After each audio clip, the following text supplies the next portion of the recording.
आइए दीवाने गालिब की गज़ल नंबर 56 पढ़ते हैं। गालिब साहब की जो टिपिकल इमेजरी है और जो उनकी फ़िलोसॉफ़िकल थाट है वो उसकी यहाँ पे वंस अगेन आपको तारीफ़ करनी पड़ेगी। तो आइए इसको पहले पढ़ते हैं। तो पहला शेर है कि नफ़स ना अंजुमन आरज़ू से बाहर खींच, नफ़स ना अंजुमन आरज़ू से बाहर खींच, अगर शराब नहीं इंतज़ार सागर खींच। कमाल गर्मी से ये तलाश दीद न पूछ, कमाल गर्मी से ये तलाश दीद न पूछ, बरंगे खार मेरे आईने से जौहर खींच। तुझे बहाना राहत है इंतज़ार दिल, तुझे बहाना राहत है इंतज़ार दिल, किया है किसने इशारा कि नाज बिस्तर खींच। तेरी तरफ है बाहसरत नज़ारा नरगिस, तेरी तरफ है बाहसरत नज़ारा नरगिस, बकोरी दिलो चश्मे रकीब सागर खींच।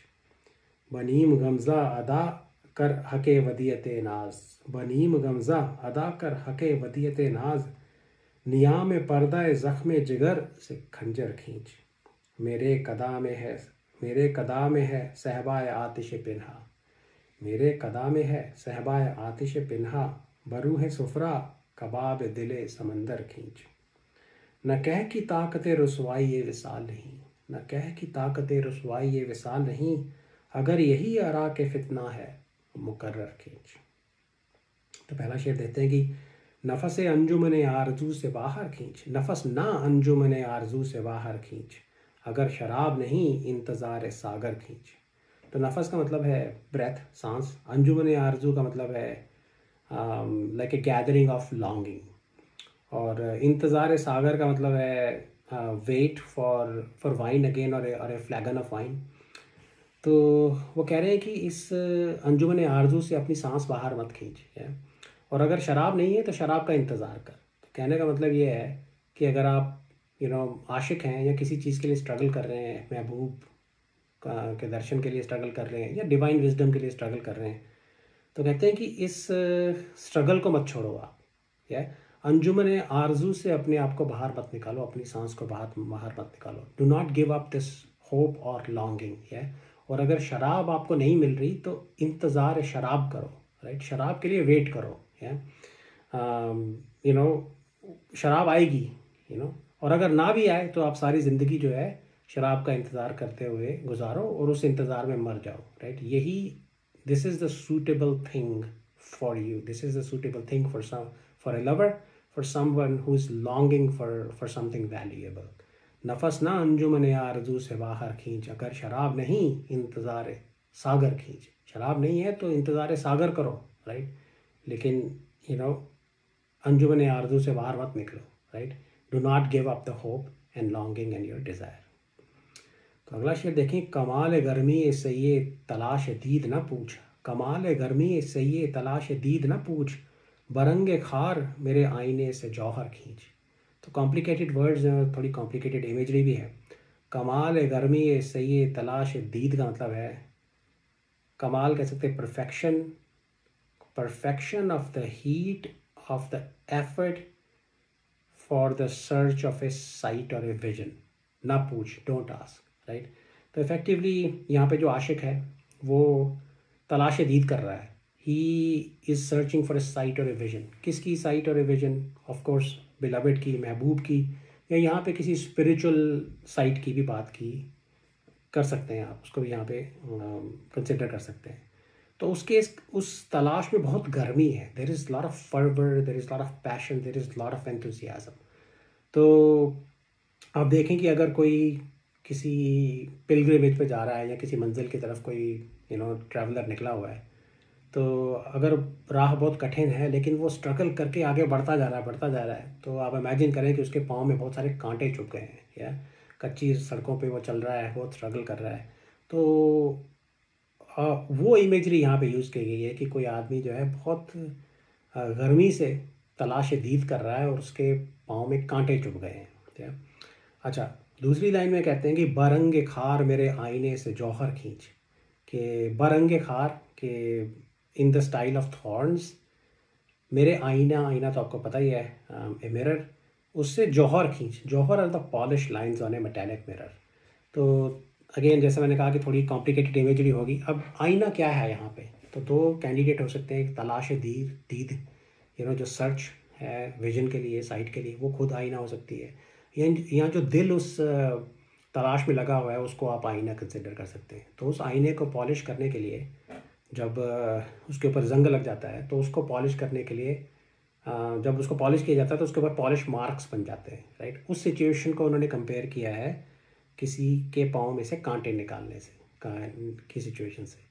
तो वो ये कह रहे हैं कि मेरी जो तलाश दीद है, या जो मेरा दिल जो तलाश दीद में लगा हुआ है, उसके आईने के अंदर कांटे चुभ गए हैं, राइट। तो कोई उन कांटों को निकाले या और मेरे, या फिर इन इन पैरेलल इमेजरी उस आईने को पॉलिश करे ताकि मुझे रिलीफ मिले, या। तो ओवरऑल वो डिस्क्राइब ये कर रहे हैं, this is a situation of pain and suffering on the path of passion, yeah. तो जो गर्मी है तलाश दीद में, उसकी बात की गई है कि कैसे कैसे जो आशिक होते हैं या जो डिवाइन सीकर्स होते हैं उनको कैसी कैसी मुसीबतें झेलनी पड़ती हैं। और इस केस के अंदर उनका जो दिल है वो कह रहा है कि ये कांटे निकालो मेरे अंदर से, या मेरे आईने को पॉलिश करो ताकि मुझे रिलीफ मिले। कमाल गर्मी ए सही तलाश दीद न पूछ, बरंगे खार मेरे आईने से जौहर खींच। अच्छा, अगला शेर देखें कि तुझे बहाना राहत है इंतज़ार दिल, तुझे बहाना राहत है इंतज़ार दिल, किया है किसने इशारा के नाज़ बिस्तर खींच। तो ये आशिक को थोड़ी सी डांट लगाई गई है, ये आशिक को थोड़ा सा ताना मारा गया है। तो कह रहे, पहली लाइन में कहते हैं कि तुझे बहाना राहत है इंतज़ार दिल, कि for you waiting is a pretext for taking rest o heart, right. कि तू महबूब का इंतज़ार कर रहा था तो तूने तो इसको राहत का बहाना बना लिया, तूने तो इसको रेस्ट करने का, आराम करने का बहाना बना लिया। किया है किसने इशारा कि नाज बिस्तर खींच, कि तुझे किसने इशारा करके ये कहा है कि तू आराम से इस बिस्तर को खींच के आराम से बिस्तर पे सो जा या लेट जा, या। तो कहने का मतलब ये है कि ये आशिक को सूट नहीं करता कि वो आराम करे, स्पेशली जब वो महबूब का इंतज़ार कर रहा है तो वो आराम से सो जाए किसी बिस्तर पे। आशिक का काम है स्ट्रगल करना, आशिक का काम है मजनू की तरह जाके सहरा में पागलों की तरह घूमना, वहशी बन जाना, राइट।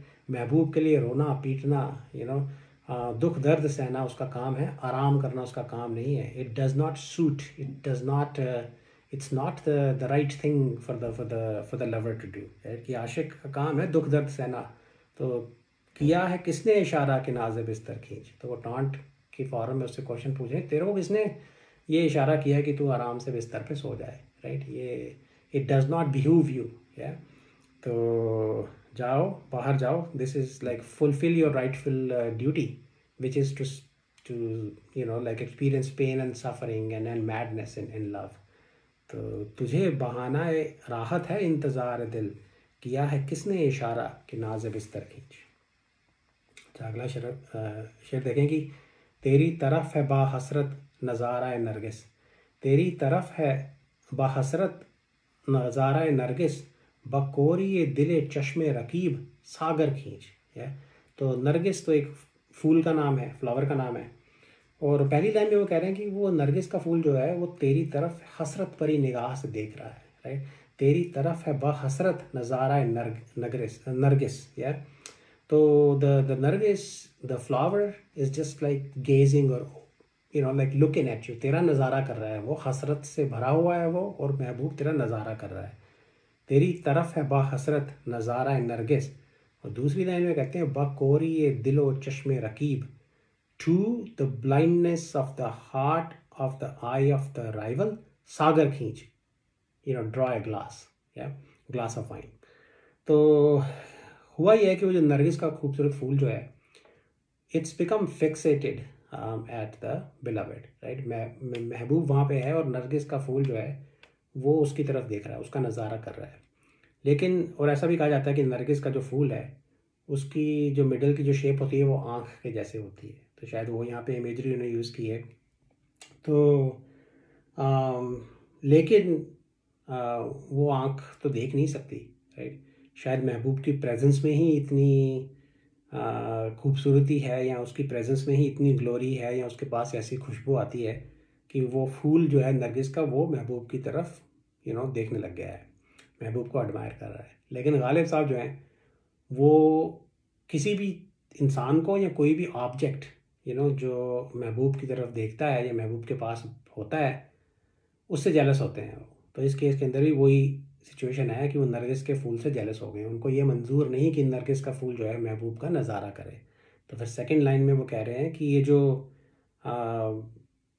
जो नरगिस का फूल जो है ये तो अपने दिल और अपनी आँख में अंधा है, राइट।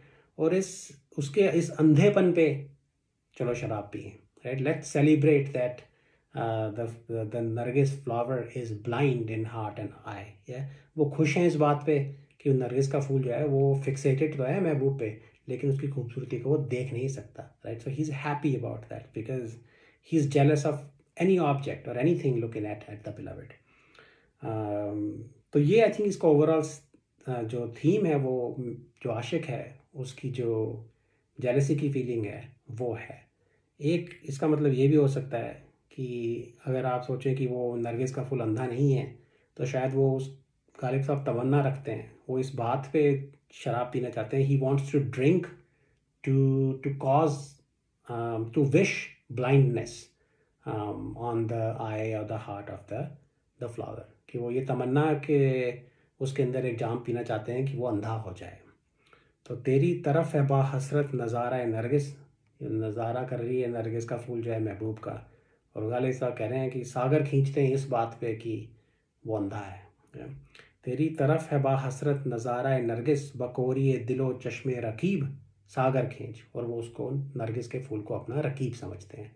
सच्चे आशिक हैं, इतने पैशनेट आशिक हैं कि उनको मंजूर नहीं कि एक फूल भी जो है अंधा भी हो, जो फूल वो भी उनके महबूब की तरफ देखे। अच्छा, ये अगला शेर थोड़ा कॉम्प्लिकेट है। वो कहते हैं कि कॉम्प्लिकेटेड है।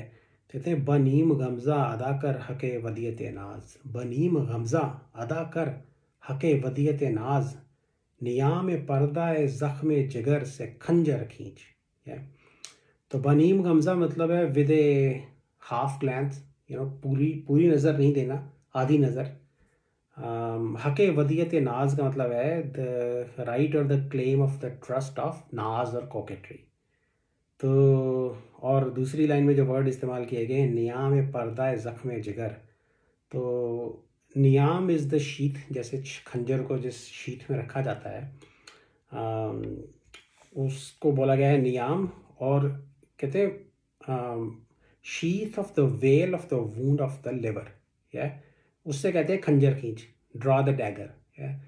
तो अब सिचुएशन ये नज़र आ रही है कि दूसरी लाइन की सिचुएशन ये नज़र आ रही है कि जो आशिक है उसके जिगर के अंदर, उसके लिवर के अंदर एक खंजर घुसा हुआ है, या उसके जिगर के अंदर खंजर मार दिया गया ऑलरेडी। या तो और पहली लाइन में वो ये कह रहे हैं कि ये हक़े वदियत नाज अदा कर अपने नीम गमज़े से।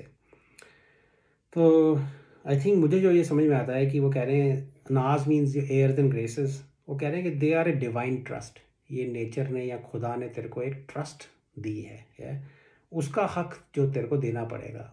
You have to do justice. Beloved से कहा जा रहा है कि ये जो डिविनिटी ने या खुदा ने जो तेरे को नाज बख्शा है उसका हक तेरे को अदा करना पड़ेगा। You have to do justice to it, you have to fulfil the claim, right. वो तेरे को दिया तो गया है लेकिन उसके रिटर्न में तेरे को कुछ देना पड़ेगा। और वो कहते हो तू कैसे कर, show your half glance, show your coquetry to the lover. तो ये हमने दूसरी गज़लों में भी देखा है कि जब महबूब निगाह डालता है आशिकों पे, आधी निगाह से ही आशिक लोग जो हैं वो they get hurt, they get wounded, they get injured. या पूरी निगाह डाल दे तो वो पूरा ही मर जाएंगे। तो इस केस में इसके 2-3 एस्पेक्ट्स हो सकते हैं। एक तो हमने बात कर ली कि उसको ये हक अदा करना पड़ेगा, उसको आशिक की तरफ देखना पड़ेगा, बनीम गमज़ा देखना पड़ेगा, और उससे होगा क्या। और दूसरी लाइन में उन्होंने कहा कि वो जिगर के अंदर खंजर खुबा हुआ है। तो उसका मतलब ये हो सकता है कि आप देखें कि उस जो हाफ ग्लांस जो है, वो जो आधी निगाह जो है, उसका असर क्या होगा महबूब पे। उसकी कुछ पॉसिबिलिटीज़ हैं। एक तो ये कि खंजर घुसा हुआ है ऑलरेडी, तो खंजर आपने निकाल दिया, that will make the wound even larger and the ashiq will die. है तो उस आशिक की तरफ आधी निगाह डालने का मतलब ये है कि उसको तरफ निगाह डालो और वो मर जाएगा। दूसरा ये कि हो सकता है वूंड जो है वो बड़ा ना हो और आशिक को कुछ रिलीफ मिले, राइट। तो आशिक जो है always longing for the glance of the beloved, तो उसको कहा गया है कि तू अपना हक ये इस तरह से अदा कर कि उसकी तरफ देख ताकि उसको रिलीफ मिले, या और उस सिचुएशन को कंपेयर किया गया है खंजर को जिगर से निकालने के लिए। और और तीसरा ये भी एक एस्पेक्ट हो सकता है कि क्योंकि खंजर ऑलरेडी खुबा हुआ है कि वो उसको निकाल देंगे आप, तो you slow down the process of dying of the आशिक। तो या तो उसको कम्प्लीटली मार डालो या उसको किसी तरह का रिलीफ दो खंजर निकाल कर। तो खंजर निकालने के ये दो एस्पेक्ट्स हो सकते हैं। अब देखिए इसने कितने सारे एस्पेक्ट्स इस शेर के अंदर उन्होंने मिक्स कर दिए हैं। निगाहों से मारना, निगाहों का खंजर, नाज का हक अदा करना, महबूब का आशिक के ऊपर जुल्म करना, या आशिक टू पुट द आशिक आउट ऑफ हिज मिजरी और to provide relief to the आशिक। बेचारा आशिक जो है इस पूरी सिचुएशन के अंदर ही इज़ कम्प्लीटली हेल्पलेस, या तो beloved is running the show, right. जितने सारे एक्शंस इसके अंदर हमने डिस्कस किए हैं वो सारे के सारे जो हैं वो महबूब के हाथ में है। जो आशिक है वो बेचारा कम्प्लीटली हेल्पलेस है।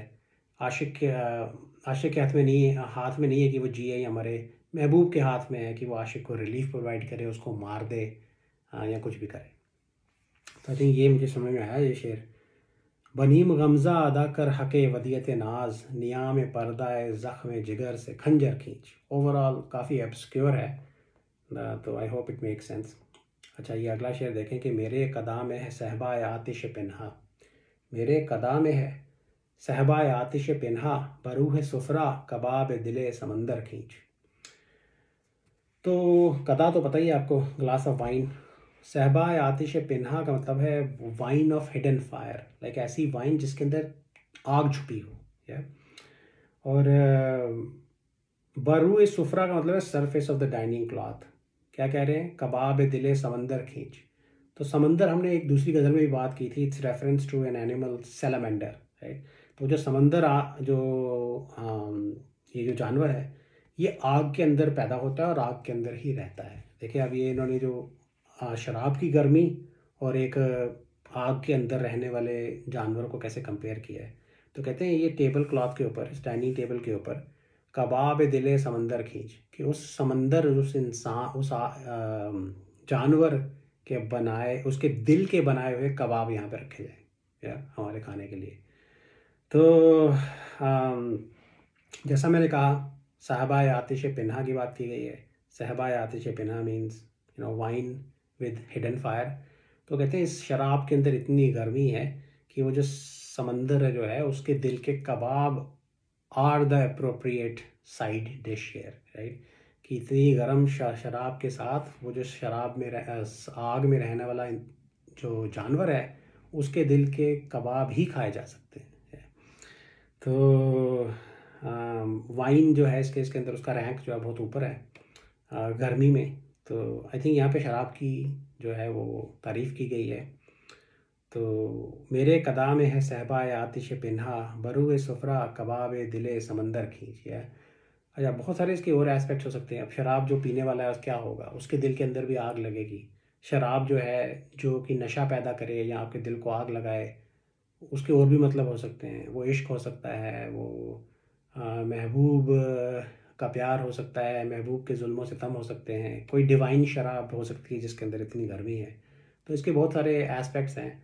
ओवरऑल आप शराब को किसी भी एंगल से इंटरप्रेट कर रहे हैं, ये यहाँ एक ऐसी शराब की बात की गई है जिसके अंदर बहुत सारी आग जो है, बहुत गर्मी छुपी हुई है। और उसके साथ खाने के लिए अप्रोप्रिएट क्या है? कबाब दिले समंदर, एक ऐसे जानवर के दिल के कबाब जो कि आग में पैदा होता है और आग में ही रहता है। तो that reinforces the idea that this wine has lot of heat in it.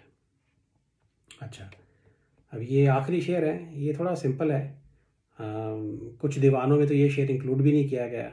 But anyways ये शेर ये है कि ना कह कि ताकत रुसवाई विसाल नहीं, ना कह कि ताकत रुसवाई विसाल नहीं, अगर यही अरा के फितना है मुकर्रर खींच। तो ताकत रसवाई विसाल का मतलब है power of humiliation of union. या तो कहते हैं कि ये यूनियन विसाल की रसवाई क्या होगी कि जब आप मिलें तो आप ढंग से ना मिलें, अपसेट रहें या मिले ही नहीं है। तो कहते हैं अगर इस महबूब को मोस्ट लाइकली कह रहे हैं कि अगर तेरे पास ताकत रुसवाई ये विसाल नहीं है, या कि तेरे पास इतनी ताकत नहीं है कि तू हमसे मिल के इस विसाल की रुसवाई करे, इस विसाल की इंसल्ट करे, तो ये मत कह कि तेरे पास ये ताकत नहीं है। सॉरी, वो कहते हैं कि ना कह कि ताकत रुसवाई ये विसाल नहीं, कि तेरे पास ये ताकत है, तो कर सकती है, तो इसलिए मत कह हमें कि ये तेरी ताकत नहीं है तेरे पास विसाल की रुसवाई करने की। अगर यही अराक फितना है, अराक फितना means like some sort of an extract of calamity, है। अगर यही अराक फितना है तो मुकर्रर खींच, तो मुकर्रर खींचने का मतलब होता है टू रिपीट समथिंग, है। तो कह रहे हैं कि अब देखें ये इसके अंदर जैसे दूसरी गज़लों में भी आया है कि आशिक लोग जो हैं वो जुल्म और सितम को वेलकम करते हैं, it's like a badge of honour, है। तो वो कह रहे हैं महबूब को ये अराक फितना जो है बार बार हमको पिला, है। तो बेसिकली वो ये कह रहे हैं कि हमें दुख दर्द जो है वो देते जा तू, है, परवाह मत कर, ना तेरे पास ये ताकत है, तू मत कह कि तेरे पास हमें दुख देने की ताकत नहीं है, ना कह कि ताकत रुसवाई ये विसाल नहीं, मत कह, ये हमें पता है कि तेरे पास ताकत है, तू हमारे विसाल की रुसवाई कर सकती है। और फिर दूसरी लाइन में कहते हैं अगर यही आराक फितना है, राइट, यही दुख का ड्रिंक है अगर, या तो मुकर्रर खींच, तो ये बार बार हमें पिला, न कह की ताकत रुसवाई ये विसाल नहीं, अगर यही आराक फितना है मुकर्रर खींच। तो ये तो थी पूरी गज़ल। I hope it made sense. Thank you.